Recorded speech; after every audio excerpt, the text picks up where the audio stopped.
ఈరోజు మొదటగా మనం వంకాయ పచ్చి పులుసు ఎలా తయారు చేయాలో చూద్దాం.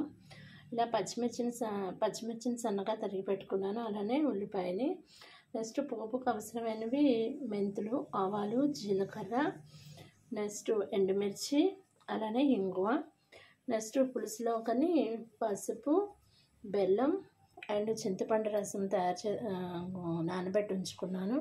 అలానే కావాల్సినంత సాల్ట్, నెక్స్ట్ కారం. అయితే అన్నిటికన్నా ముఖ్యమైనవి వంకాయలు కదా. ఇలా వంకాయకి కొంచెం ఆయిల్ రాసి ఇలా సన్నని సెగ మీద కాలుస్తున్నాను. చూసారా, నేను 2 వంకాయలు తీసుకున్నాను. లావు వంకాయలు 2 తీసుకొని ఆయిల్ రాసి స్టవ్ మీద ఇలా కాలుస్తున్నాను. ఇలా సన్నని సెగ మీద మనం వంకాయని ఇలా కాల్చుకుందాము. ఇలా ఆయిల్ రాసి స్టవ్ మీద పెడితే ఇలాగ సన్నగా కాలుతూ ఉంటుంది. అయితే ఇంత లోపల మనం ఏం చేద్దామంటే వేరే స్టవ్ మీద ఒక బాణం పెట్టుకొని ఆ బాణంలో ఒక 2 టేబుల్ స్పూన్ల ఆయిల్ వేసుకుందాము.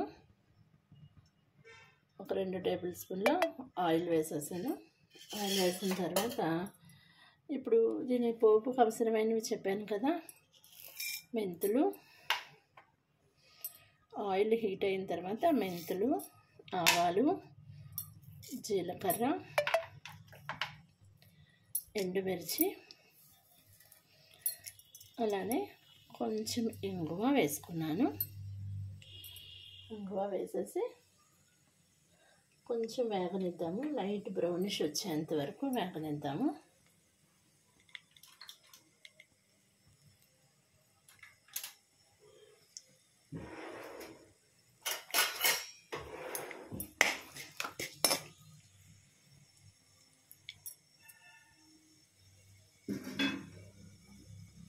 ఇంకో సైడ్ ఇలాగా స్టవ్ మీద వంకాయని ఇలా కాల్చుకుంటూ ఉందాము. లైట్ సన్నటి మంట మీద, సన్నటి సెగ మీద బాణలు తీసుకొని ఈ బాణల్లో 2 టేబుల్ స్పూన్ల ఆయిల్ వేసుకొని ఒక 2 టేబుల్ స్పూన్ల ఆయిల్ వేసిన తర్వాత ఆయిల్ హీట్ అయిన తర్వాత మెంతులు, ఆవాలు, జీలకర్ర, కొంచెం ఇంగువ అండ్ ఎండుమిర్చి ఇవి వేసేసుకొని ఇలా లైట్ బ్రౌనిష్ వచ్చేంత వరకు వేయించుకుందాము. తర్వాత మనం సన్నగా తరిగి పెట్టుకున్న ఉల్లిపాయ ముక్కలు, పచ్చిమిరపకాయ ముక్కలు కూడా వేసి వేయించేసుకుందాము.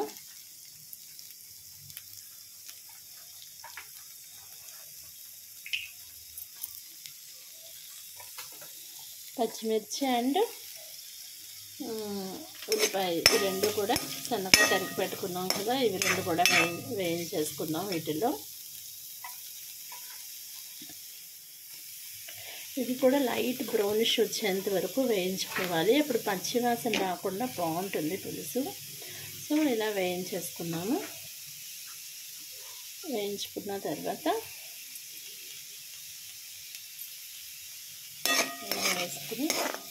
వేయించుకొని పచ్చివాసన పోయేటట్టు వేయించేసుకోవాలి.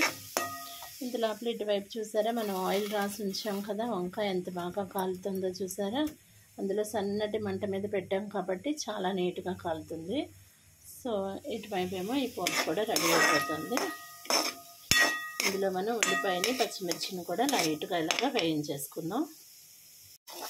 చూసారా, ఇలాగా బాగా బ్రౌనిష్ వచ్చేంత వరకు వేయించుకోవాలి.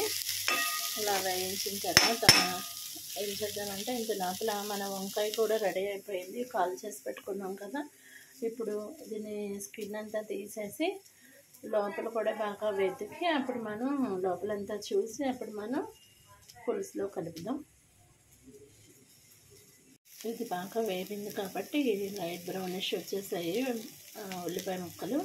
సో ఇప్పుడు మనం చింతపండు రసం, నానబెట్టుకున్న చింతపండు రసము, సరిపడంత కారం, నెక్స్ట్ పసుపు, నెక్స్ట్ సాల్ట్ కూడా వేసేద్దాము.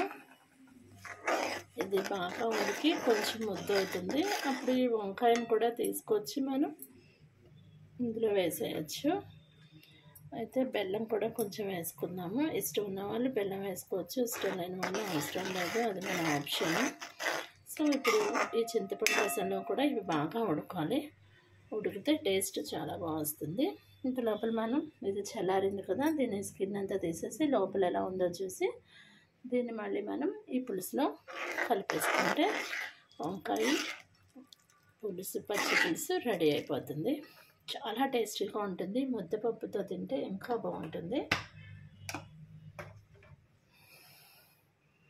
ఇలా వంకాయను కూడా కాల్చి పెట్టుకున్నాం కదా, దాని పైన తుక్కంతా తీసేసి ఇలా పెట్టుకొని చూసారా, ఇప్పుడు ఇది బాగా ఉడుకుతుంది కదా. ఒక్కసారి సాల్ట్ కారం సరిపోయిందో లేదో చూసుకోండి. ఏమైనా తక్కువైతే ఇప్పుడు మళ్ళీ యాడ్ చేసుకుంటే బాగుంటుంది. సో ఇలా బాగా ఉడుకుతున్నప్పుడు ఇంకా కొంచెం ఉడకనిద్దాం. ఉడికిన తర్వాత ఇది తీసి పెట్టుకున్న వంకాయని, కాల్చి పెట్టుకున్న వంకాయని తీసి మనం ఇందులో యాడ్ చేసేసుకుంటే సరిపోతుంది. సో బాగా ఉడుకుతున్నప్పుడు ఈ వంకాయల లోపల ఏదైనా పురుగు లాంటిది ఏదైనా ఉందేమో చూసి అప్పుడు మాత్రమే యాడ్ చేసుకోండి. అందుకనే నేను కొంచెం అంతా తీసి చూసి అప్పుడు వేస్తున్నాను. సో అలా తీసి చూసి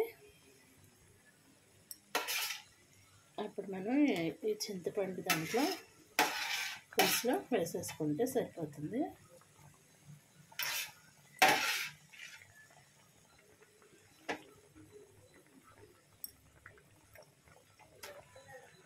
ఇలాగా వేసేసుకొని ఒకసారి కలిపేసి మళ్ళీ ఒక 10 నిమిషాలు ఇలా ఉంచేద్దాము. అంటే ఇప్పుడు వంకాయ కూడా ఉడికి బాగుంటుంది.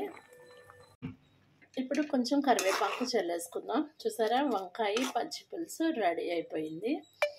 ఇది బాగా పలచగా ఉంటే అంత టేస్టీగా ఉండదు, ఇలానే చాలా బాగుంటుంది. సో మీరు కూడా ట్రై చేస్తారనుకుంటున్నాను. మీకు నా వీడియో నచ్చినట్లయితే ప్లీజ్ మీ ఫ్రెండ్స్కి, మీ రిలేటివ్స్కి షేర్ చేయండి. ప్లస్ నా వీడియోస్ని లైక్ చేసి నా ఛానల్ని సబ్స్క్రైబ్ చేయండి. Thank you for watching my videos. Please like, share and subscribe to my channel. ఎలా ఉందండి పచ్చి పులుసు? చాలా టేస్టీగా ఉంటుంది. ఆల్రెడీ నేను ఉద్దిపప్పు కూడా చేసి ఉంచాను. ఉద్దిపప్పులో నెయ్యి వేసుకొని ఈ పచ్చి పులుసు నంచుకు తింటే సూపర్ ఉంటుంది. మీరు కూడా ట్రై చేస్తారా? Thank you.